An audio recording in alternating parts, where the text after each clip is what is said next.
Becoming the Resilient Mother with another episode of the Resilient Mother podcast. We are in the month of December doing Mastering Your Own Unique Resilience. We're touching on resilience and what it means to each person, as that's different, and also how to celebrate our uniqueness and our unique journeys towards resilience. My guest today with me is Ashley. We met through Forbes Riley in a training, and I'm really excited to have another busy mom on here to share some ideas and principles to serve us and help us be the resilient mothers that we want to be. Ashley, thank you for being here, and please tell us more about you. Well, thank you for inviting me in the first place. I really appreciate that. I am Ashley Balza, and I am a mom of 7, grandma of 2. I know a lot of people don't understand how those numbers work, but there's a story behind that. I am a skincare business owner, and I also help my husband in a construction business. So we are very busy all the time, on the go, and we also homeschool our 6 kids that are still here at home. So life is just busy and crazy all at the same time. Awesome. Well, I'd love to hear your take on resilience. And I had to laugh as we were getting started. Your kids were knocking at the door. That's kind of something I deal with too, even though I'm just like, just 30 minutes, guys, just 30 minutes. So Right. what does resilience and motherhood, that blend, mean for you? So resilience in motherhood for me is really just pressing on, getting back up, moving forward, and dealing with what you need to deal with, and then moving to the next phase. It's really in a journey. It's a process. It's not something that's always horseshoes and rainbows, but it can be a beautiful journey if you allow it to be.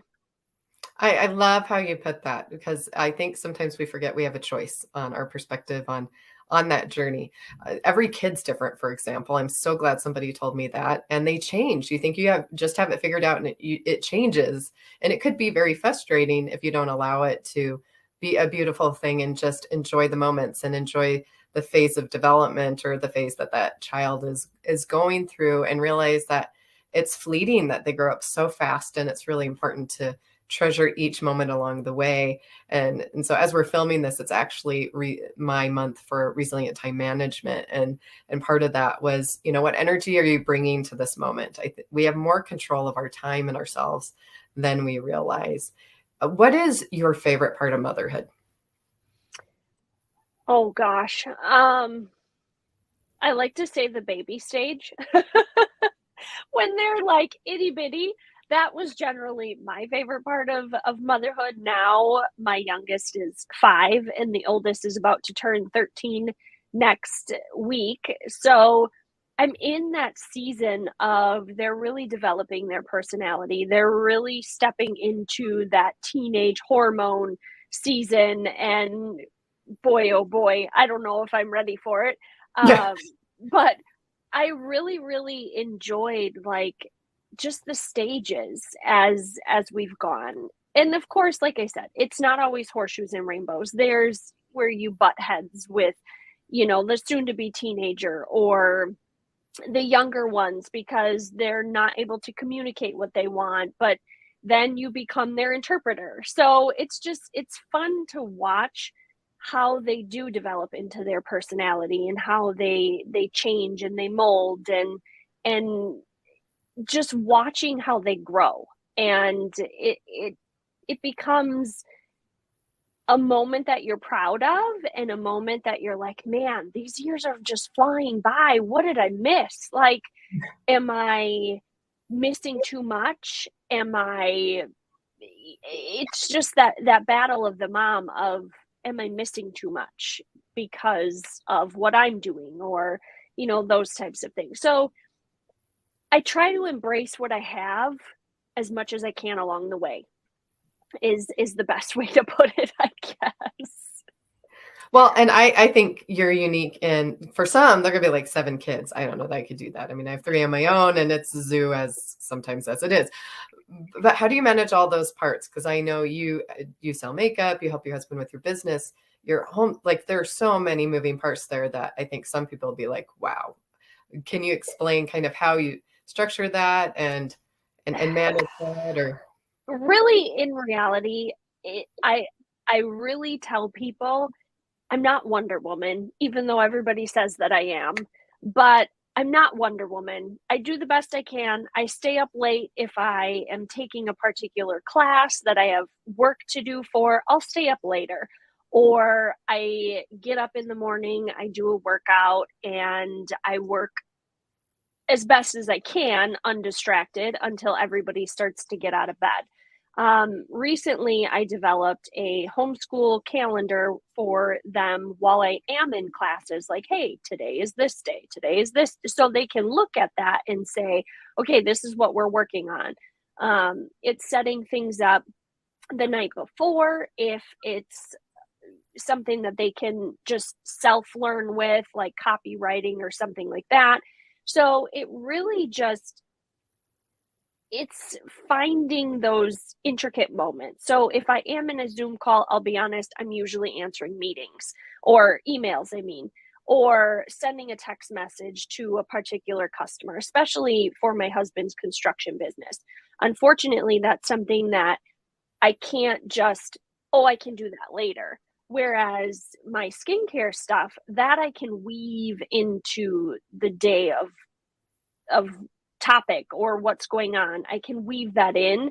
Um, but it's really just setting the intention for the day, writing down, okay, these are the three main things that I need to get done today. No ifs, ands, or buts. So it's really just being intentional. And if you have a priority or that particular topic is a priority for you, then you will make it happen. So it really just depends on what the priority is. If you feel like something's a priority, but yet you only do it here and there and very sparingly, then it's really not a priority. Setting your top 5 priorities are manageable. If you're moving beyond 5, then there's no way those are things that you can do every single day. And they're really not a priority. They're just yeah, I'll fit that in when I can. So it's really organizing what your priorities truly are. And for me, it's God, it's myself, it's my husband, it's my family, and then it's business. And there are days, I won't lie, that things kind of get shuffled where business comes before the kids or, those types of things. But it's really intentionally setting those priorities and sticking to those every single day. And the rest, it just fills in where you can fill it in. I love that. Oprah says that, the things that mark people that are successful are two things. They know what they want and they're intentional. And I heard from someone that she starts every meeting with, what is our intention? And that's really put an impact on me with conversations with my children, even on what is the intention of what I'm sharing right now? Is it appropriate? Is it relevant? Does it show my love for them? Is that the intention? Versus just reacting to things or just going through the motions of things, like really being present and understanding where I'm at and where I'm connected to the people around me and to the activities that I'm doing. And I'm wondering, with all those moving parts too, how do you meet each child's needs? I was homeschooled, private schooled, and public schooled. So I've seen the good, bad, and the ugly of all of those things, but I was grateful for that kind of experience to see that different people thrive in different ways of being educated. How do you accommodate that with the age range that you have and what you do at home? So our youngest, who is 5, he doesn't legally need to homeschool yet this year. We still have we don't have to do anything with him until the 2024 school year, if you will. But either way, he's still involved. I'll say, okay, go grab a book and we'll read one book because it's really all he has the attention span for. So it's paying attention to, okay, you've got the attention span about maybe 30 minutes or you're like 5. So it really just kind of is a paying attention to that cue. The next one, he is 6 this year.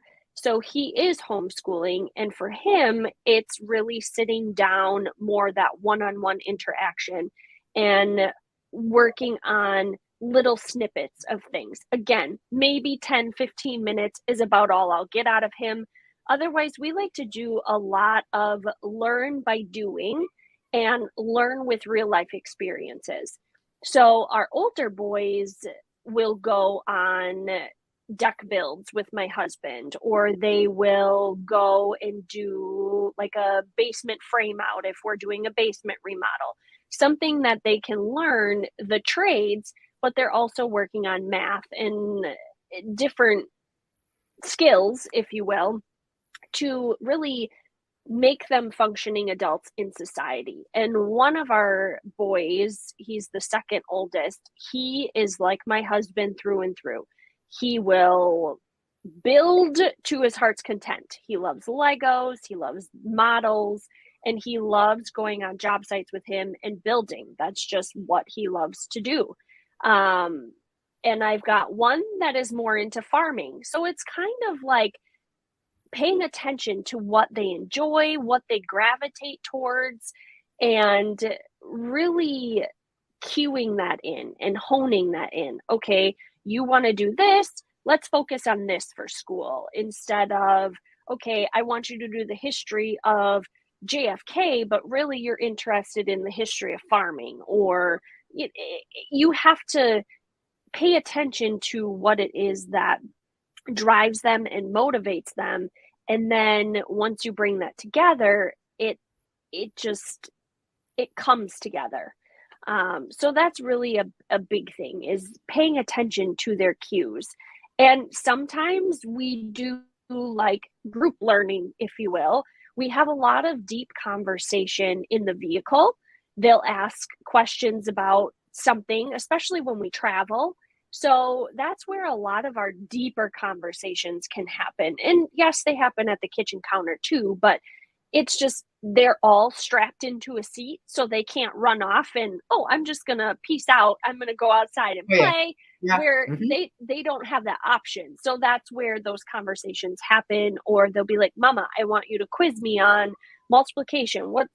Come up with math problems for me. And we'll have that back and forth, or we'll talk about history, or just almost like the rules of the road too. We'll have those deeper conversations of the shoulds and the shouldn'ts when you're driving. And I mean, it's real life experience. So that's the I think way. that creates real resilience because then they get to see how real life works Yes. versus like I grew up really sheltered and I'm grateful I did gymnastics and theater and some things that got me out of the house and into groups and learned some disciplines and the idea of practice and those things like that. But I wish I'd had even more experience in more groups and more situations, even with peers, or with my dad's work or what my mom was doing, just to grab more of a concept of not only real world, but also in the real world, the problem solving. Like problems come up. You fail at something sometimes.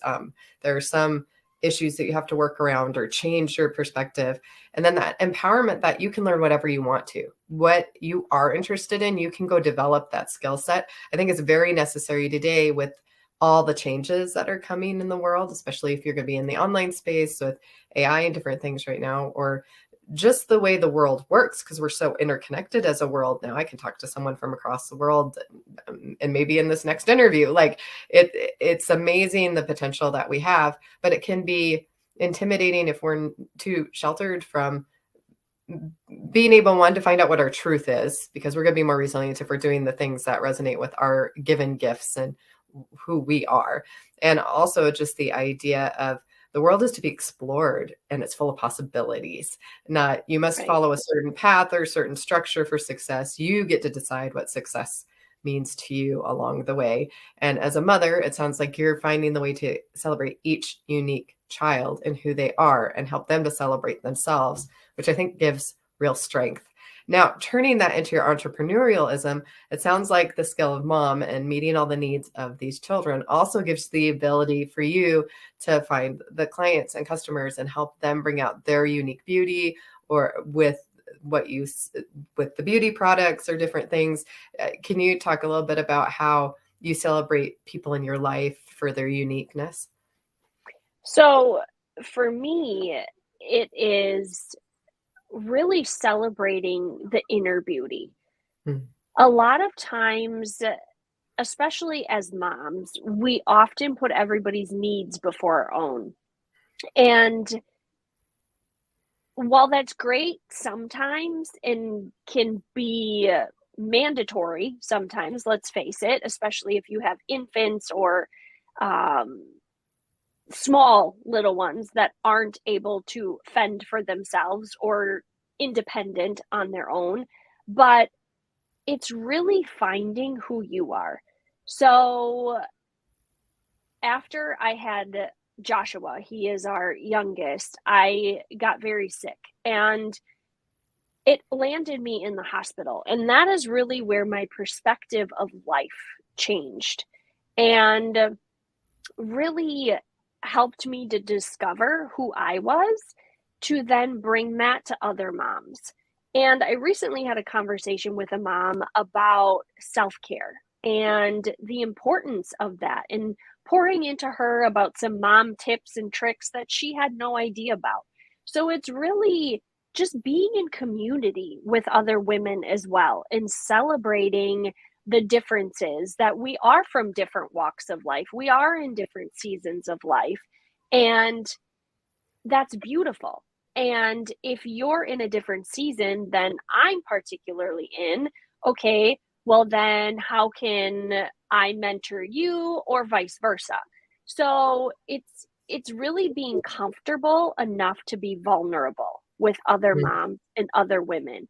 And so often you feel like you're on your own little island. And when you're on your own little island, it's kind of panic because you don't know if this is something that other moms have struggled with or have faced before and gone through it and overcame it, or if you're the only one. So it's really important to be in community with other moms that you can be vulnerable with and be your best authentic self and unique in the gifts that God has given you. Absolutely. I love that 100%. I feel like part of the reason this podcast started is because during COVID, I couldn't really find the moms I could connect with or the group of people I wanted to connect to. And I did find that in other ways online, but I really wanted to connect with other moms. And being a divorced single mom and some of the things I had going on made it a little difficult to know where to connect. But in the end, we all want the same things. We all want our children to feel loved. We want them to be successful in life and to thrive. And so the bigger vision with this in particular podcast is eventually to have an online one-stop resource for moms where they can find community, where they can find a resource that they need, even if it's from meal planning to fitness to wellness to even maybe someday discounts to the local spa because you're a mom, you get a special discount. So you can go have a retreat and regroup and refill your cup. And so that really speaks to my heart and is so appropriate for this audience as well. What would you say makes you unique? How do you celebrate yourself and your own unique traits? That is a great question. I would just say the drive that I have, in all honesty. Um, Again, after being sick, it really propelled me into a different mindset. It propelled me into a self-discovery um, mode, if you will. So it really just changed my outlook on life and realizing that sometimes we set such high expectations for others around us that they're never going to meet. So it's meeting people where they're at and the best, version of themselves that they can show up as. But it's just building that community and having that desire to build a community because before I was sick, I could care less if I was out in public or like I was completely content being at home. Now, the beautiful thing with Zoom and you can build friendships and relationships with people outside of the state or the city that you live in. So that's kind of nice. I really enjoy that. So for me, I love being on social media or just technology in general. Now, do we have a great relationship with technology? Not all the time. But let's just be honest, it's just being out there and putting myself out there in vulnerable states and just being authentic with people. Really it is. So I mean, I could tell you my kitchen is full of dishes. Like, I could show you a picture, like, okay, my house is not immaculate. It's not perfect because our house is well lived in. We've got kids, there's memories being made. So it's really just celebrating who I am and ditching the opinion of others in all reality. Because let's face it, a lot of us live by the opinion of others and we people please because we feel the need to do that. And I've had to let go of that desire to people please. Yeah. And like, if you don't like the version of me that you get 100% of the time, well, then you probably don't need to be in my space.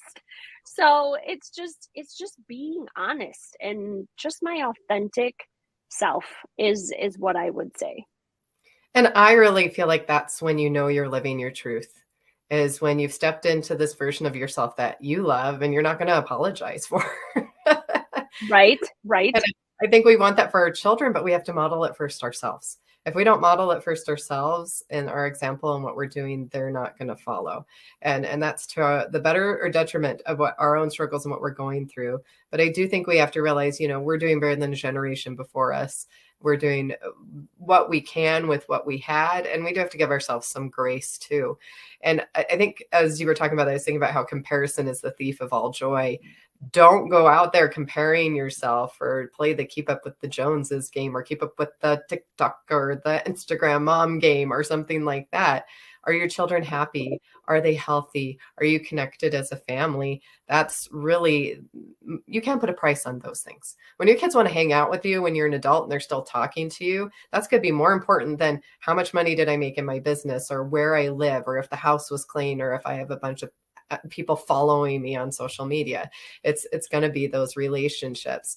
And I love to see examples of people that have that priority. But I do think it starts with what you're talking about. You got to know your truth and where you're at. And so that you can be available to your family in the way that aligns with you and fills you up so you're not drained. And you can also know who to let in, what to let in, what not to let in so that you can stay on that path. Okay, Yeah. so with that though, I want to kind of bring that more condensedly. If you had 3 words to describe yourself, what would those 3 words be?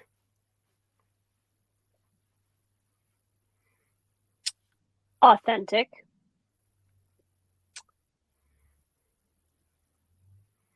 resilient, and determined. Love it. Love it. Do you have any stories of resilience or unique experiences that fit with our theme today that you think would help another mom or another mompreneur out there?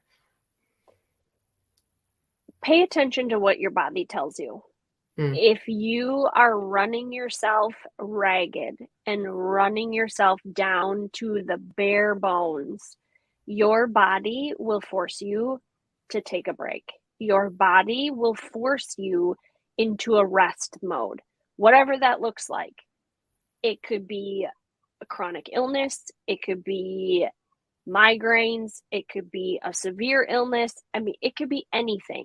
But pay attention to the cues of your body when you think, okay, yes, I'm going to take the world by the horns and just go after everything. And then you're running and you're running and you're not pouring back into yourself, you will deplete yourself very quickly. So it's great to have time management and set those intentions, but you also need to make sure that you're setting the intention for self care. Because again, your body will give you cues. And if you're not listening to those cues, you're going to end up making yourself extremely sick. So it is just one of the things that I have learned. And now I have to pay attention to the cues. If I have a migraine, that's my indication. Today's a day off. If I'm starting to develop a cold, that's an indication I'm eating like crap. Let's be real. That's just what it is. So it's really just paying attention to the little things that your body starts to drop at you for your health and your overall wellness. Yeah, and that's why I love what I do as a certified high performance coach is the strategies that work. I think sometimes as a mom, we just do what our mom did. In my case, I can't really do that because my path didn't follow anything like my mom or previous people before me. So I have to make my own path, right? But along the way, I'm still looking for strategies and systems that work. And so instead of thinking you need to reinvent the wheel on self-care or exercise or how to be a good mom, I love being on this podcast because it lets us share our strategies and it lets us share our techniques or systems that we use. But with what you're saying, it just made me think about how don't get overwhelmed. Like maybe take one thing that you're doing and create your system for it that works for you and your family. Like you were saying, we live in our house. I'm not ashamed of it. That's the system that works for us from what my priorities are for me and my family. And we can do that along the way. I recently heard an episode from Mel Robbins talking about, the laundry, the dishes, how it's never done, the guilt we have as a mom. And this lady just nailed it. And she was like, you never agreed to have the dishes done all the time or the laundry done all the time. It's a cycle. And so something that recently has just given me a lot less guilt with what is done or not done around my house or what is or is not done with the many responsibilities I have in my life, especially as a single mom. That's a lot to juggle, is it's in a cycle.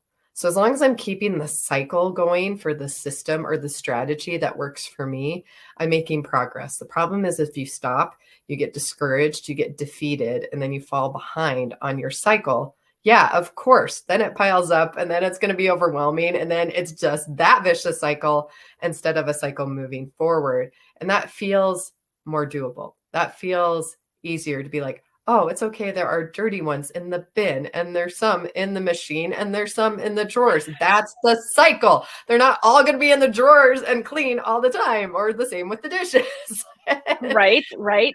And I have to remember too, like, it's funny that you say that dirty laundry means my kids have clothes to wear. Dirty Mm, dishes means they have food to eat, they've got mm. plates to use, all of the things. So it's one of those things that I have to remind myself of, and clutter or mess drives me bonkers. So it's really just like clean up after yourself, clean up after yourself, clean up after yourself. Right. But ultimately, it ends up being mom cleans it up because I'm sick of looking at it and I've asked 15 times and everybody just stares at me with deer in the headlights. So it's just one of those things of, yes, it's that cycle. I used to love laundry and then I had a lot of kids and now I'm like, oh, what happened? So it's just there's nothing for there to be 6 loads of laundry for me just to dump in a big pile on my floor and then I get it all folded or put away, and then the kids, I leave their laundry to them. Like, here you go, here's your basket, take it Yep. upstairs, now you take care of it because you wore it and you changed 15 times in one day. So this is on you, not me. So it's really delegation too, I feel like. Yeah. If they're old enough, delegate the dishes to the kids, delegate the laundry to the kids, and just teaching them that life skill. It really helps take additional stress off of your plate. So Yeah, that's and one thing they're gonna have to to do learn. it someday themselves. Like, Yes. you're gonna have your own house someday. I'm not gonna be around forever. Not that you wanna put that guilt trip on them, but like, Right. this is part of you wanting to step into independence and being yourself. You gotta go figure out how you wanna do your laundry, how you wanna do your dishes, how you're gonna do your own cycles and systems and processes of things. You have Yes. to hand that over at some point because they come to us so vulnerable and so dependent on us, and it's so beautiful when they're little, and then as they grow and they get their independence and they fight, like I think it's important also to like celebrate when they are being independent instead of seeing Yeah. it as defiant, because that means that they're stepping in the right direction. I'm glad someone told me that, if my kids are if I'm embarrassing or if they're not liking me, I'm probably being a good mom because it shows I care Right. and I'm Right. making an effort. So, Yes, I often say that teaching my kids their own independence has kicked me in the pants more often than I can count. Because then they're just like, no, I'm going to do it my way. Or I make dinner, I spend all this time cooking, and then everybody complains about what you made. And they're like, oh, I'm just going to make my own. I'm like, peace out. Fine. Cook whatever you want. I'm done. Goodbye. Like yeah, yeah. I've made the meal. If you don't want to eat it, well then make something else because I'm not cooking another meal. So I have a funny family example about that. So when I was growing up, my grandmother on my dad's side never cooked, and I thought it was a little weird. Well, I found out when she was a mom, she had 3 kids. She would cater to each and every single kid. So if she made a cake, she would make the cake 3 different ways for each of them. So if one like frosting, she'd put frosting on one. If one wanted chocolate chips on one, she'd put chocolate chips on one. If one wanted vanilla instead of chocolate, she would cater to each kid. So imagine years of doing that. So at some point she was just like, peace out. And my grandpa was the cook, even though like she had this amazing lasagna recipe everybody coveted, and she had this great from scratch cheesecake and like these recipes people wanted. She just wouldn't make them. She's like, here's the recipe. I don't do that anymore.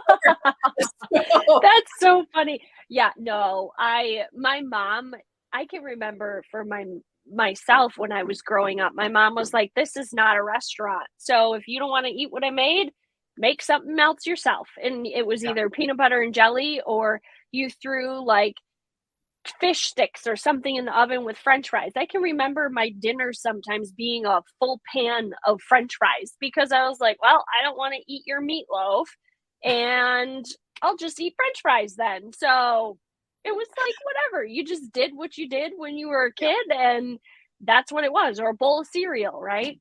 Yeah. But yeah, it's just And on the other side of that too is like I think we make it more complicated than we need to be. Someone taught me have fresh fruit and stuff cut up in the fridge. Have some options that are quick and easy for them, but have some options for them that are just in there. And someone similar to you that had a bigger family would always have like a fruit salad, a veggie choice, and a pasta choice that were just kind of in there. And so if they were being picky, it's not like we're like, okay, then you starve, right? Like we give them options, but as they right. can make their own food, they can make their own food. My oldest is really that way. She even took a cooking class for a little while and was making food. But my mom has a story about the other side of my family where my dad was going off about this pumpkin pie recipe or something like that. And it had to be this pumpkin pie. So she's newly married, right? And we could be doing this for our kids, just as an example, not to think it's more complicated than it is. And so the first like 3 years of their marriage, every Thanksgiving, she's trying to get this pumpkin pie recipe right. So the first time she does it from complete scratch, makes the crust, all this stuff. That's not it. That's not the pumpkin pie. My dad's like, no, that's not it. That's not it. All this effort. Second year, she kind of met it halfway. And then finally, the third year, she's like, screw it. And she used the canned pumpkin pie. And that's the year my dad said, Oh this my is God. my mom's perfect pumpkin pie.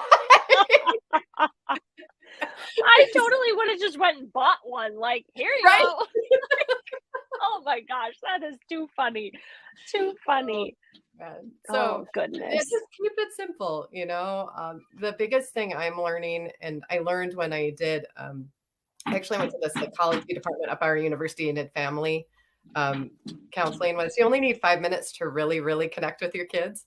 And so that too. And it sounds like yours needs you. So we can totally wrap this up. I totally get it. And I could be a little longer. So we'll wrap up here.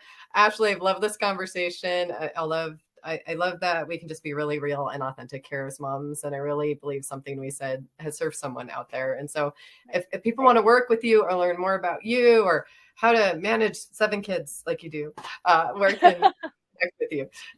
They can go to skincarewithashley.com. Just make sure it's ASHLY. There is no E in my name.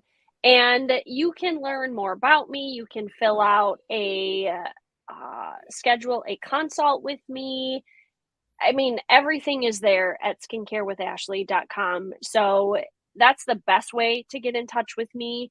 And I even have my contact information where you can text me personally if that's easier. So all of that is there. All right. Well, moms, we just want you to know you're not alone. Okay. We all have the same struggles with the dishes Oh, and the yes. laundry and all the kids and meeting their needs. So just know from this episode, you're not alone, and feel free to join us for another episode for more tips, systems, trips, and ideas to be a resilient mother. And we'll see you next time.